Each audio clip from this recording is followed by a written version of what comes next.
বিষয়টা হলো আওয়ামী লীগ নিষিদ্ধ। আজকে নিষিদ্ধের দাবিতে আমরা যমুনার সামনে অবস্থান করছি।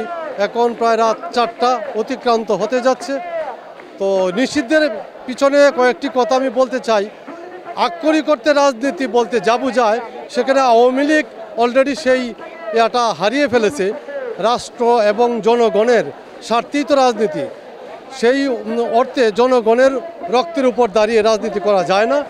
আর রাষ্ট্রকে যেভাবে কলুষিত করেছে, রাষ্ট্রের সরকারের 3টা সেক্টর আছে: আইন বিভাগ, শাসন বিভাগ, বিচার বিভাগ।